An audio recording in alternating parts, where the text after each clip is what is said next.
Sall kii doy na président.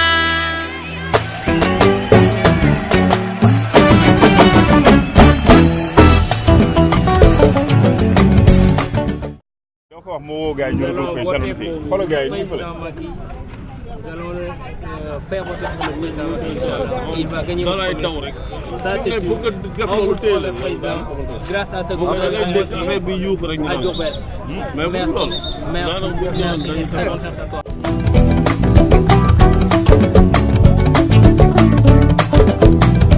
Sénégal déglu leen ma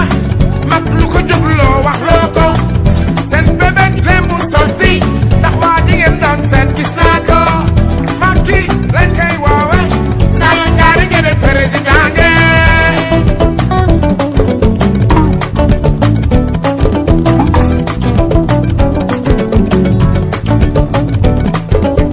di jaay sa ngor ak sa diine Macky du ko nangu kii bañkat la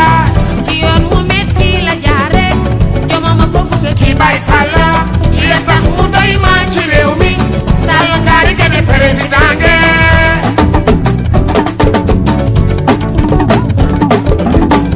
réew mi tollu ci coono gaañi ku ko waxul joxoñ ko Macky Sall ñëwal gaaw dimbali ñu sonn nanu te yow lañu yaakaare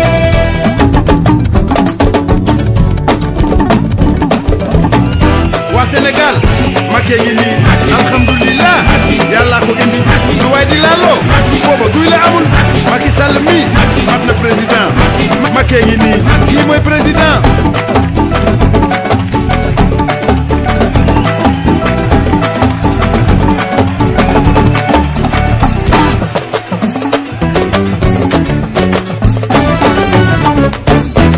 li ma jot a dégg mu wax ko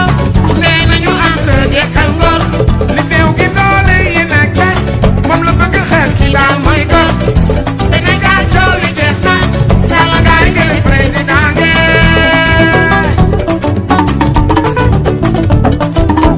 déglu ma tuuti ma xamal la lim sedd te yaru noonu la nam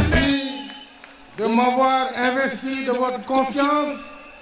pour conduire notre pays vers de nouvelles attitudes de paix, de démocratie, de prospérité.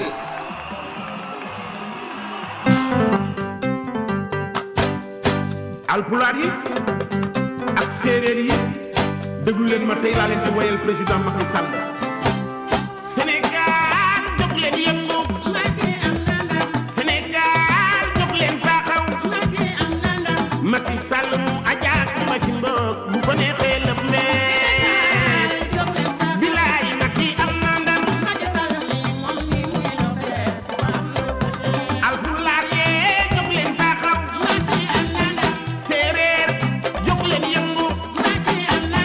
Macky Sall mu ajaak ma ci mbokk bu ko neexee lëf leen bilaay Macky am na ndam bilaay olof yee jóg leen taxaw njaago yee joolaa yi jóg leen yëngu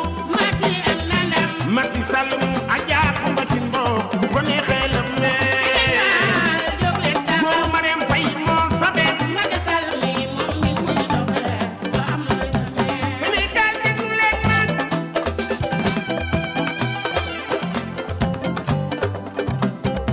boo leen ma dégg tey laa leen di woyal président Macky Sall seen doom ji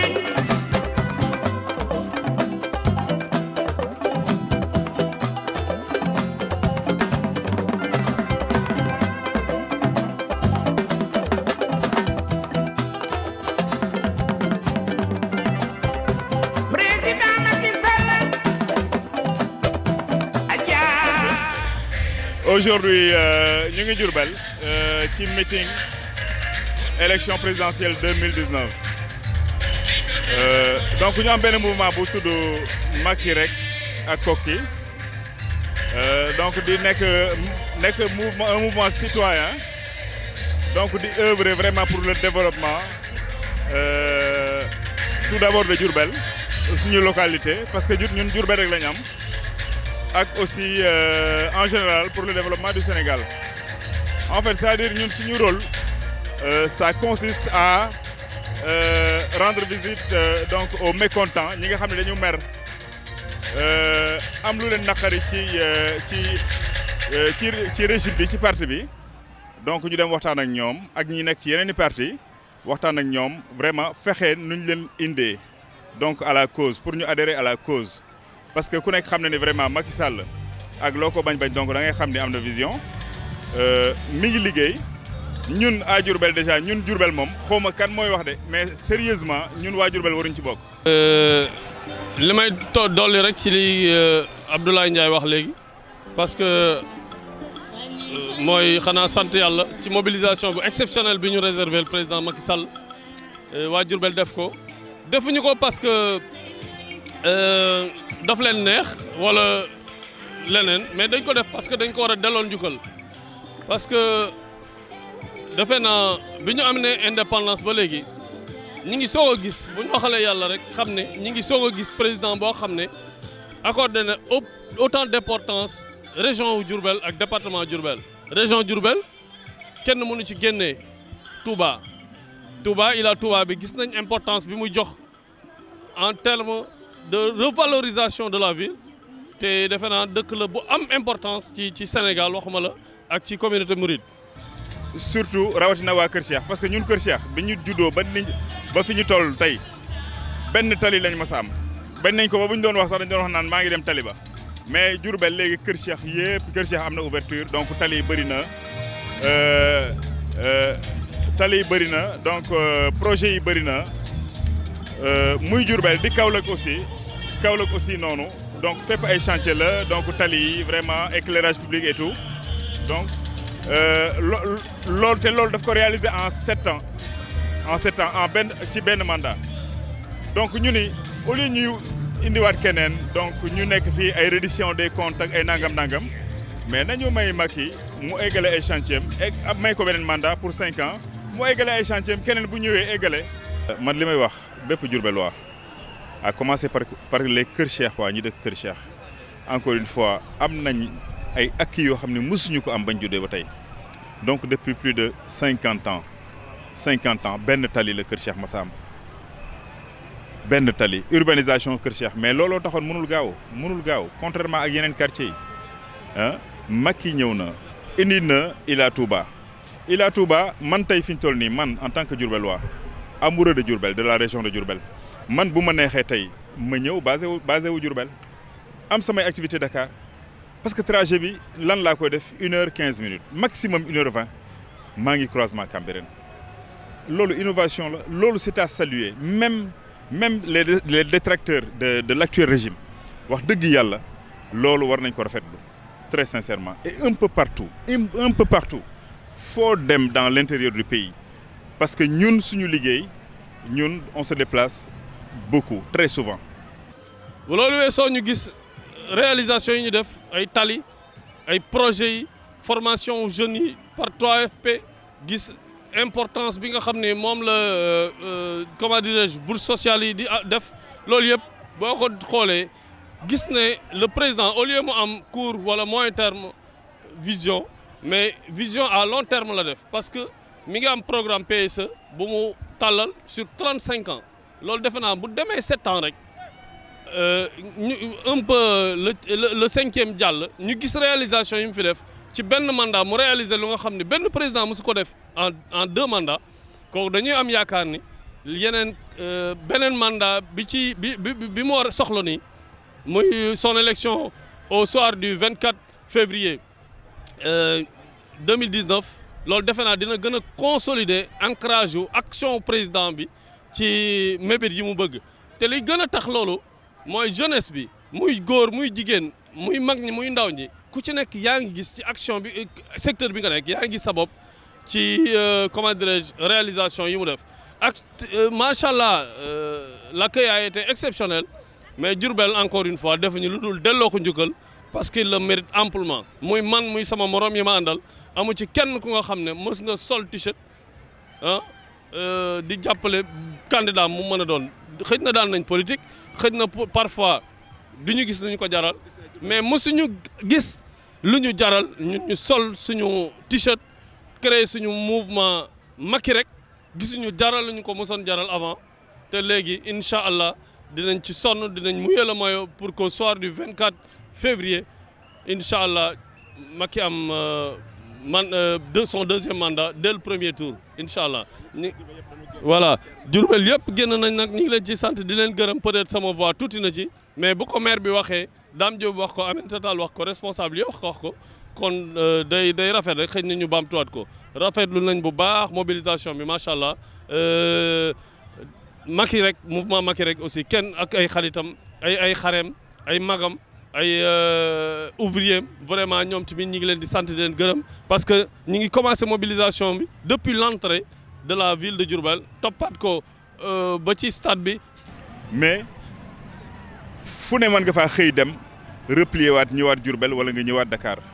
en un laps de temps contrairement ak bu njëkk pour dem Dakar pour rallier Touba Diourbel et Dakar minimum di nga def 3 heures à 4 heures de temps donc loolu vraiment loolu innovation la loolu c'est un acquis donc ñëpp dañ ko war a d'accord dañ ko war a accepter ah. Tout dernièrement, il y a à peine un mois,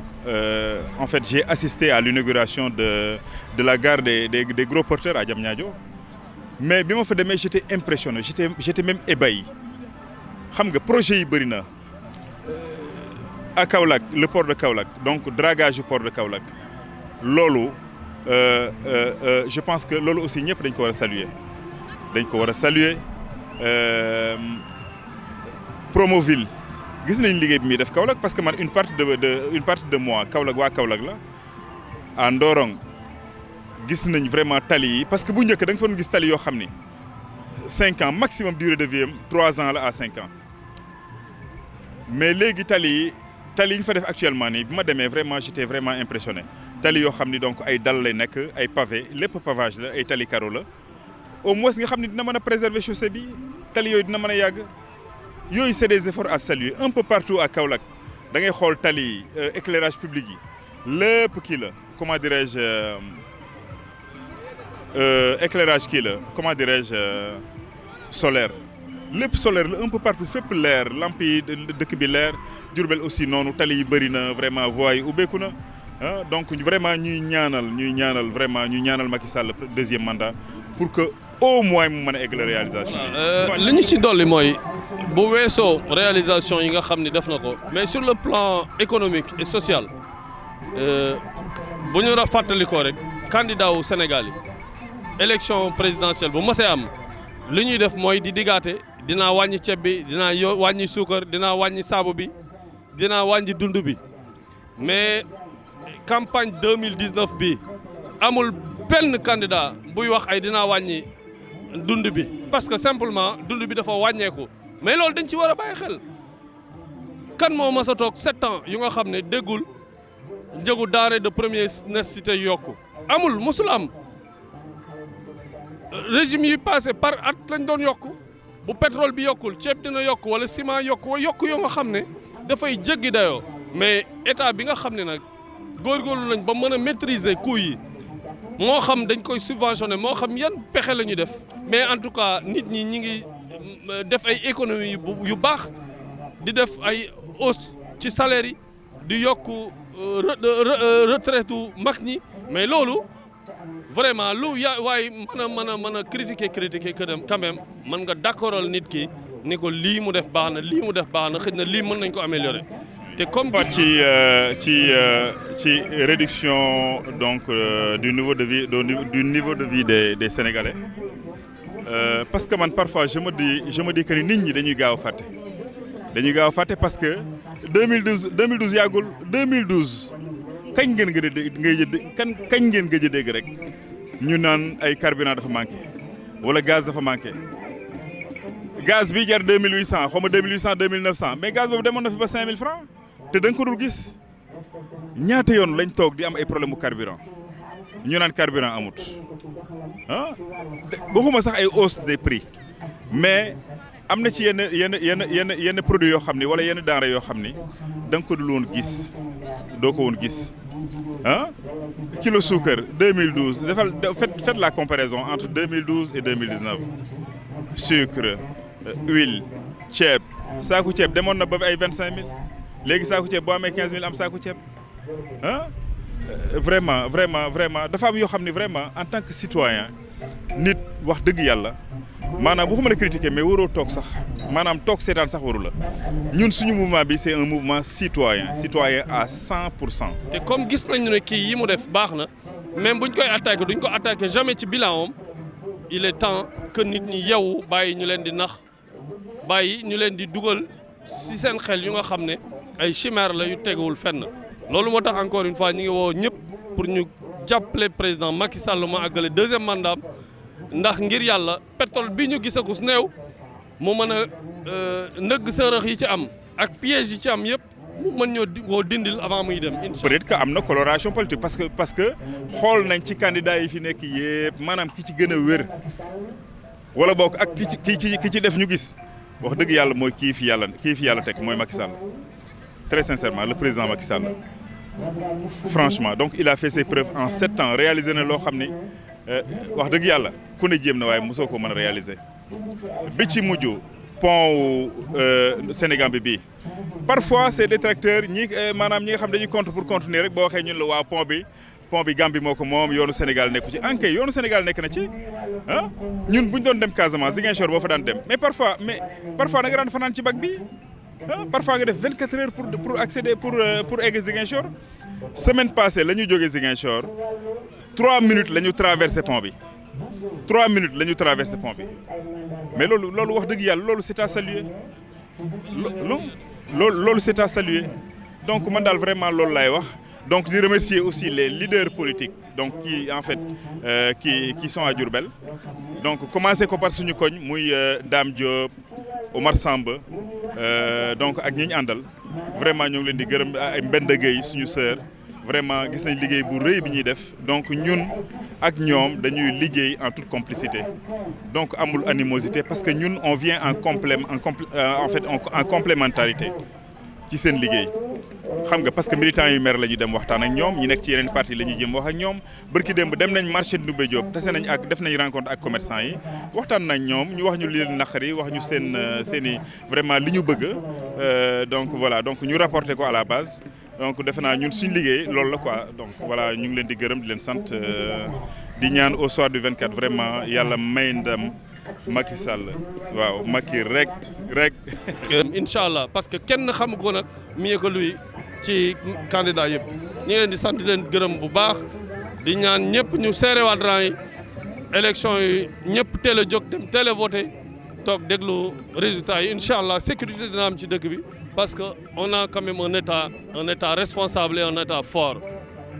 Waaleykum salaam.